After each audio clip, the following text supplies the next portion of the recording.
Hello guys, quick one here. It's the time of the year to switch to the winter tires here up in Canada. So I'll go through a quick step on what to do, how to do it, what you need. And it is for safety, so it's important. So let's jump to it right away.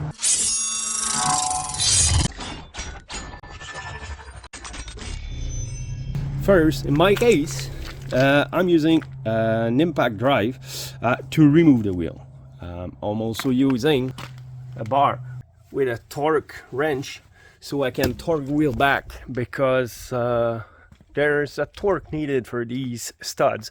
You don't just put the impact drive on it and torque it like until it stops moving, because first, if your girlfriend or you are having a flat tire on the side of the road, good luck removing the wheel with the little tool that came with the car. So it's always important to apply the right torque to your wheels, so it's easier to remove if you do a flat tire on the side of the road, but also because it's damaging the nuts and the tread on the studs. So it's important to follow the specs regarding the torque of the nuts on the lug nuts of these wheels. Okay, so for the tools, so some kind of pry bar or a flat screwdriver to remove the caliper, because here it's mandatory to have winter tires. So twice a year I switch tires, winter tires, summer tires, or all season tires. So every time I switch tires, I check the brake, and there's maintenance to do on brakes. It's not just install new brakes and wait till they go bad and buy a new set, because they will go bad pretty fast if you don't do any maintenance to it, especially if you do your own tire change. So I will go through it with you very fast. So for that, of course, I need a pry bar, a flat screwdriver to remove the caliper. I need some kind of channel lock or a C-clamp to retract the piston of the caliper a bit to put it back on. I need a wrench to remove the caliper, and for avoiding the wheel to seize on the drum or anything like that, I'm using anti-seize, and I'm also using this grease here to grease the pin of the caliper, because if the pin are jammed, the caliper will jam, your brake pads will go bad, and by the time you realize that, you will need to buy a new caliper, new brake pads, and maybe a new caliper mount as well if the pin are really stuck in it. So let's jump to removing the wheel, and I will show you what I mean by caliper or brake maintenance. Quick info here, guys. There's nothing wrong on letting your car rest on the jack while you are doing the job, but just to be safe, put a jack stand underneath, so if the jack fail, the jack stand will keep the car from falling on the ground, because at the moment there's no wheel. So if the jack fail and I don't have any jack stand, I will damage pretty much everything, the suspension, the drum, the brakes, if it hit the ground. So work smart, be safe. So now that the wheel is removed, I can see the bolt that I need to remove to check if the pin are stuck. You know, I need to remove these bolts here and these bolts here, because the pin that I need to grease are under these rubber. They're sliding in that piece here. So to remove the caliper, I need to remove those two bolts, pry the caliper out, letting rest. If you don't have any place on the car so you can safely let a caliper rest without hanging down on the hose, attach it to the coil spring with a tie down, a cable, anything that will avoid the caliper to hang down by the hose, because you might damage something and not realizing it straight away. So you will go on the road, and the first time you will push on your brake, you won't have brake. Okay guys, I just removed the caliper. It's sitting here, it's safe, it won't fall anywhere, so it's fine like that. The pin are not stuck, but I did the brake last spring, so about 6 months ago, so they're fine. But I will still, the lower one is a little stiffer, but it's because there's a rubber, so it's acting kind of like an hydraulic piston. So I will remove the top one so you will understand what I mean. Aye, come on, baby. And be careful not to damage your rubber, because if there's a tear in that, water will get in and everything will go to hell. It will all jam in rust. So can still see my purple grease on it. It's kind of liquefied a bit, so I will clean the hole and I will put new grease in there. So I will show you the bottom one. This one is stiffer because there's a rubber on it. Like you can see, I pull and it tried to go back in. It's because there's a rubber, so it's acting like an hydraulic piston. So I will clean both of them, but as you can see, the grease is still purple, so there's no rust in there. I will just grease everything, clean everything, and put it new grease and put it back on. Okay guys, took me 5 minutes. I put new grease. Pin works super well. So next step, before reassembling everything, you need to make sure that the gap for the brake pads are clean.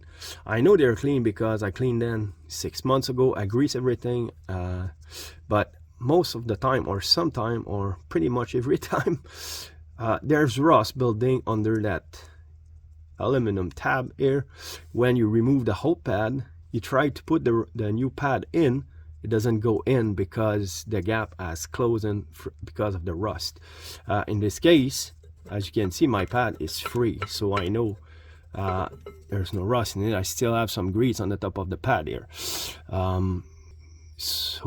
These need to be free, because if they're not free, you will struggle with brakes. It will jam you. Your caliper will stuck. The brake will jam close or tight on the disc. It will overheat. It will ruin everything. So you will need a brake job like really soon. So it's important. This maintenance is important. So you make sure that the gap is clean. I won't remove it, but you can see underneath that it's really clean, because as I said, I did it 6 months ago. So now I don't need to remove it because everything moved freely. But next spring, after the salt and the snow, the ice and everything will have work is way everywhere in the brake, I will remove these 2 bolts and take this piece on the vise on the counter, remove the tab here, clean the gap really carefully, put new grease, put the aluminum tab back in, and put new grease in the gap as well. So as you can see, brakes are like new because they have been installed properly.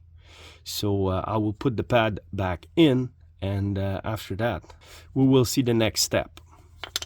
Now, even with all the NTCs on the drum, the factory wheel was still a bit jammed, so I will flip it over so you can see. It's aluminum, so aluminums tend to stick on everything. So you can see there's a bit of NTCs, but we can see spot where it's kind of dry. Was probably these area was stuck on the drum. So I will clean that mess, and I will apply new NTCs, as well as I will clean the stud, put new NTCs on the studs. And after that, I'll be ready to put the winter wheel back on. Okay guys, I cleaned the drum, put new NTCs on it. Some will say it's a disc, but it's a drum. The parking brake is in a drum, so it's a drum disc brake system. So yeah, clean it, put new NTCs on the studs, on the drum, on the bolt that hold the caliper, the bolt that screw in here. So I'm ready to retract the piston of the caliper, and since I didn't install new brake, I don't need to pull it fully on in, just a little bit, so I don't struggle to put it back on.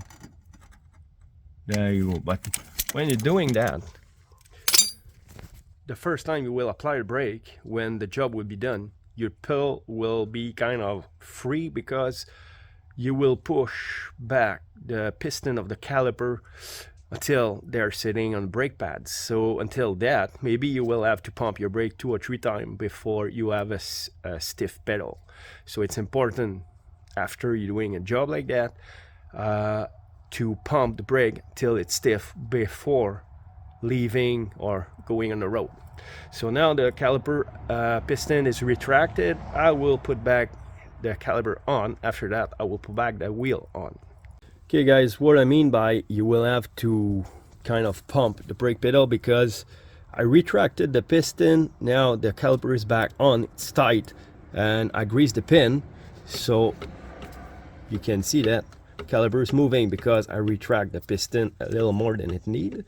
So when I will push the brake, the caliper will be pushed back in, the piston will push until everything is tight on the disc. So yeah, now everything is installed, the bolts are tight, I'm ready to put back the wheel on. This is it guys, I reinstalled the wheel. I screwed the bolt with the impact drive, but I didn't tie them. I put them tight enough so the wheel is straight, is sitting perfectly on the hub. And as soon as I will put the car on the ground, I will torque them, because torquing them while the wheel is moving is pretty hard.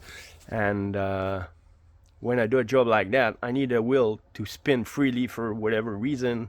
I might need it to, so I don't put the parking brakes. So as soon as the car will be on the ground, the wheel won't spin anymore. I will be able to torque these lug nuts at the right torque. Okay guys, I'm ready to torque the wheels, and the specs for this vehicle is the alloy wheel need to be torqued at 97 foot-pound of torque, while the steel wheel need to be torqued at 80 pound of torque. So I'll set up my torque wrench. I will try to show you with one end, but it's pretty hard. Actually, I'm pretty close already, because I pre-torqued them. There you go. I'm at 80, so I do that for all wheels. That job will be done. I'm sure everything will be tight and secure. It's always a good thing after like 150 kilometers or so to retorque the wheel, make sure nothing have loosened. But I never had a loosened wheel torquing at the spec required by the manufacturer. So anyway, this is the way I'm doing it. I never had problem with brakes. And if you do the maintenance every 6 months on your brake like I just did, your brake pad will last 1600 kilometers with no problem. But if you do not do a proper maintenance, you will have to work on your brake every 15,000 kilometers, or maybe not. So anyway, this is it for now. Please don't forget to subscribe to my channel and hit the notification bell so you'll be notified as soon as I will release another video. So on this, I wish everybody a great day and see you later. Bye.